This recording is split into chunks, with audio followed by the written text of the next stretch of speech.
Isang magandang hapon mga kasari-sarites. Eto na naman si Ate Tintin, may chichismax na naman ako sa inyo. Siyempre, masayang-masaya ang Ate Tintin. Bakit? Yan nga ang ichichismax ko sa inyo mga kasari. Pero kung gusto mong malaman kung ano bang mga pinagsasabi ko, huwag ka nang mahiya. Pindutin mo ang subscribe button na yan. Paki-like na rin ang aking video kung nagawa mo rin ito.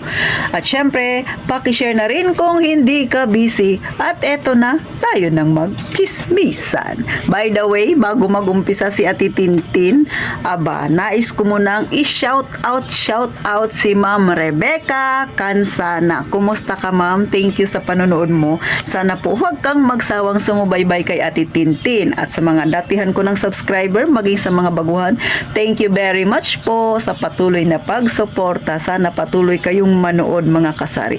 At syempre, eto na nga kung bakit ako masayang-masaya. Alam niyo ba mga kasari, ngayon ay kauuwi ko lang, galing akong namili. So bumili ako ng 2 sakong bigas. Tapos syempre, para hindi masayang yung aking pamasahe, naggrocery na rin ako. At dahil nga si Ate Tintin aligagang aligaga, bakit? Dahil medyo malaki na ang laman ng Gcash ko. Alam niyo naman, 'di ba, yung mga balita ukol sa Gcash na yan. So syempre medyo natataranta si Ate Tintin, at dahil medyo may trauma pa ako diyan mga kasari, hindi pa ako talaga naka-move on sa trauma ko na yan dyan sa Gcash na yan. Ay, ang ginagawa ko, syempre, namili ako. Ang ginagamit kong pangbayad ay Gcash. So, kahit yung bigas, pinangbayad ko Gcash, mga kasari. Kahit sa palengke, Gcash pa rin para mabawasan ang laman ng Gcash na titintin at maging cash na lang talaga yung hawak ko. So, ito na nga, mga kasari. So, hindi ko akalain na magkikita kami ng isa kong friend. Sa totoo lang, no, na friend ko ito siya nung ako'y nagtatrabaho pa sa SM bilang isang gwardiya.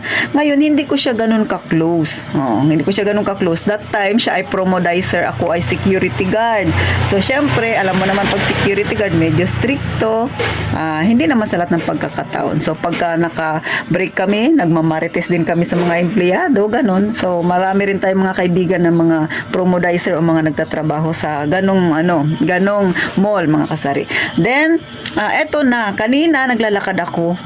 Hangos talaga siya ng pagtakbo sa akin. Sabi niya, ate. Sabi ko, hindi ko na matandaan ang pangalan niya, promise mga kasari. So parang na-recall ko lang na nga sa SM ito dati nagtatrabaho sa may Ace Hardware.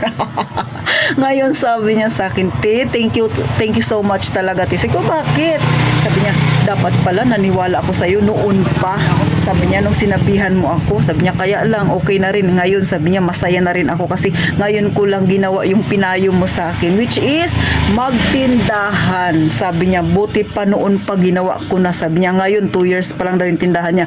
Pero talagang nagmayabang siya sa akin mga kasari, at proud ako sa sarili ko kasi may natulungan ako nang hindi ko sinasadya. Sabi niya, nagtindahan ako, Sabi niya, 2 years pa lang yung tindahan ko, pero masayang-masaya ako, Alam mo bakit, Nakaipon na ako, Sabi niya gano'n sa akin. So, parang nabigla ako kasi hindi ko matandaan kung ano ba yung mga pinayo ko sa kanya noon. Kasi syempre, mahigit na 2 taon ang pagkakaalam ko nung huli kaming nagkita. Then, hindi pa naman kami ganun ka-close. Yun, nagsabi siya sa akin na may tindahan na rin daw siya. Sabi niya, alam mo, tindahan ko maliit lang din, Sabi niya, kagaya nga ng sabi mo sa inyo, yung lugar ninyo, diyan tabi-tabi, sa amin ganun din. Pero masaya ako, Sabi niya, kasi nag-resign na rin ako sa trabaho ko. Tapos, nagtindahan ako at kumikita ako. Higit sa lahat, nakakaipon na siya, mga kasari.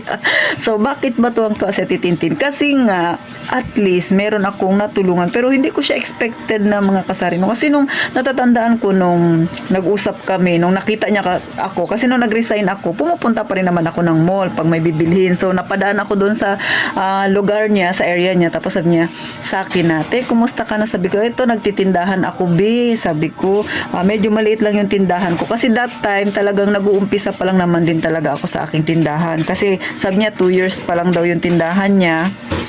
So, meaning, nung nag-start ako na nagtindahan, bali, lamang ako ng 2 taon sa kanya, mga kasari. Pero, syempre, meron ding ups and down na si Ate Tintin na naranasan. So, sabi niya sa akin, Ate Tin, sabi niya, nagtindahan din ako mga 2 taon pala yung tindahan ko. Pero, sa totoo lang, mas malaki yung naiipon ko na nagtindahan ako kesa nung nagtatrabaho ako. So, Bakit ako masaya? Kasi meron akong na kumbaga ay natulungan para kahit papaano mabago yung buhay. Kesa habang buhay kang maging empleyado o pauna lang, hindi naman sa dinadown ko yung pagiging empleyado. Pero sa totoo lang po, siyempre nanggaling din ako dyan. Mahirap kasi talaga ang buhay ng empleyado. Pero tayong mga may tindahan, maging maliit man yan o malaki, di ba? Sa atin meron din namang nanghahamak, lalo na kung ang negosyo mo ay kaparehas kaya titintin, maliit na sari-sari store. Meron pa rin talaga yung makatingin sa atin simula ulo hanggang paa. Tapos sasabihin, ayan, liit naman ang tindahan mo. Naranasan mo ba yan? Pero sa titintin, chill lang kahit na naranasan ko yan. Pero masaya ako kasi nga ngayong araw na to, isa yan sa magandang balita na narinig ko mula sa isang hindi ko naman ganun ka-close na kaibigan. O diba, napagkwentuhan lang namin. Tapos sinabihan ko lang siya na magtindahan ka na lang din. Mag-ipon ka lang muna. O ngayon ginawa niya at syempre nakakapag-ipon na siya mga kasari. Tapos ang maganda doon, nasa bahay lang siya. Sabi niya sa akin, pasalamat din ako kasi yung aking biyanan nandyan, so may katuwang ako sa aking tindahan. Meaning, parang mas malaki pa yata ang tindahan niya sa akin. Kasi sabi niya, hindi niya raw kaya yung buhay tindahan kung wala dyan yung biyanan niya. Kasi naiiwan niya yung biyanan niya na magbantay habang siya ay namimili. Pero masaya ako para sa kanya. Proud na proud ako. Bakit? Siyempre, may nabago na kahit papano na buhay. Mula lang sa simpleng pagsasabi mo sa kanya, pagpapayo mo, simpleng pag-alalay ng pagsasalita na mas mainam siguro kung magnegosyo ka kaysa habang buhay kang maging empleyado. Kasi siya promo siya. Parang sales associate, parang ganun. Pag sales associate ka, pag malit ka, kaltas yan yung late mo doon sa sahod mo. Pero pag overtime ka, 30 minutes, hindi yan binabayaran. Yan ang isa sa mga nakakainis pag empleyado ka, sa totoo lang. Nasasabi ko yan kasi ranas na titintin yan bilang isang empleyado dati mga kasari. So, ngayon, masaya ako kasi nga ganun yung nangyari. Ikaw, na nanonood kay Ate Tintin, kailan ka pa magtitindahan, sisi? Nag-iisip ka pa ba? Kung sa tingin mo, maganda naman yung lugar mo, meron ka namang konting ipon, mag-go ka na. Pero syempre, bago mo pasukin ang pagtitindahan, kapain mo rin ang puso mo. Gusto mo ba talaga yan? Kasi ang pagtitindahan, hindi lang yan basta magbantay ka at bumili ka ng paninda mo.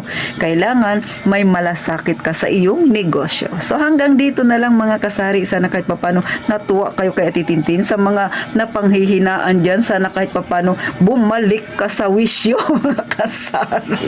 Normal lang na minsan nakakaranas tayo ng ups and down, minsan matumal. Sabi ko nga sa inyo, ako buwan yung tumal na naranasan ko talaga mga kasari. Pero ngayon masaya si Titintin. Bakit? Kasi yung tumal na naranasan ko noon ngayon ay mas doble yung biyaya na aking natatanggap. Pero syempre, maliit man o malaki yung biyayang natatanggap niya Titintin, ipinagpapasalamat ko yun. Higit sa lahat, nakakatawid sa araw-araw ang ating buhay. So paano mga kasari? Hanggang dito na lang. Gaya nga ng palagi kong sinasabi, mag-iingat tayong palagi, mga kasari.